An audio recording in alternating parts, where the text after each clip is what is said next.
From the glossary. Bardo.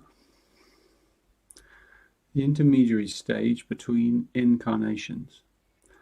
At a certain point before your physical death, you enter into the Bardo sequence, in which the subtler layers of your aura begin a process of disengagement from the lower three bodies: physical, astral, mental. This sequence leads to physical death, but also continues after death.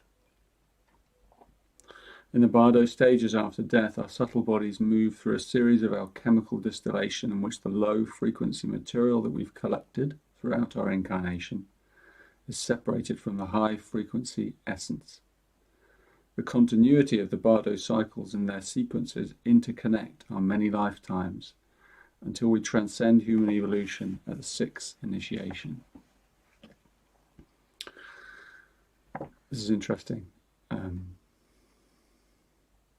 That continuity of the sequences of the Bardos. And a Bardo, so it is a state that we pass into between lifetimes. But in one sense, life itself is a Bardo because it's also a transitional state. You know, seen from a higher viewpoint, life is a transition through learning, through an illusion, through a delusionary field. So in that sense, it is also a Bardo. So the Bardos never end until we escape and our true consciousness dawns. At low levels of frequency, human awareness is confined to the human body. That's what we think now. We think we are this. That's the low frequency. And physical awareness remains rooted in survival and fear. Emotional awareness in desire and drama. And mental awareness in comparison and judgment. And then, I've jumped definitions there. I've gone into awareness. It's quite nice, actually. So in the Bardo stages after death, our subtle bodies move through a series of, distillation, and this is a real key that the separation of the lower frequencies from the higher. The distillation, so that the essence rises up. And the essence of all our goodness, of all our good acts, of all that is pure in our nature, of all the good words and deeds and all of that, is retained. And it's retained in the causal body, which is the one that survives death, the body of light. And then everything else, the desires that we've had, all of our, all the things that you could read in the aura that are stored as memory signatures in light, all the negativity, the shadow stuff, it drops down to the bottom layers, back to its plane.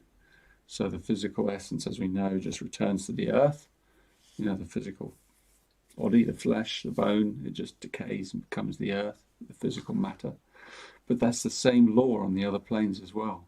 So the emotional flesh that we've built up during the lifetime is released and dissipates onto the emotional plane. So what kind of emotional life you have had determines your experience in the Bardos. So if you have had a very fraught, victim-like drama of an emotional life, then those desire forms, those egregores, if you like, of them are kind of emotional, almost sub-beings that we have created, and they drift off into the astral plane, where they dissipate.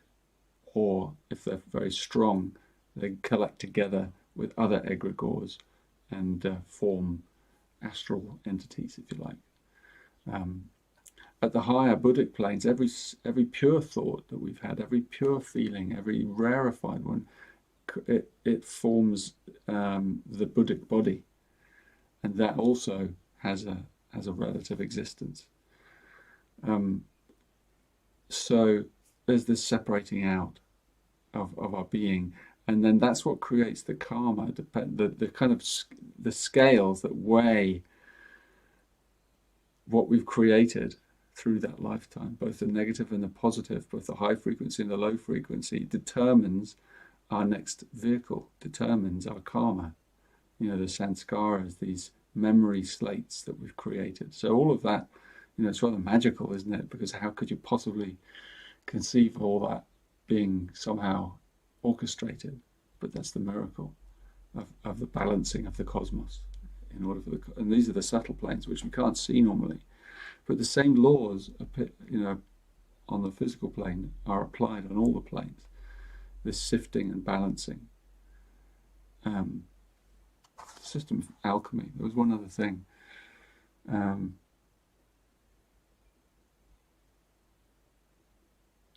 The Bardo stages between life and death. So when someone is dying, this disengagement happens before they die often, unless they die suddenly. And you can see sometimes the mind starts to disengage, the body starts to, especially in old age, things begin to detach and let go. And as separation begins to occur, the memory goes a bit, the physical, the mental connection to the life. In some instances, it's unique to each one of us. But this detachment is what occurs as a part of ourselves remembers its higher essence. We don't often see that.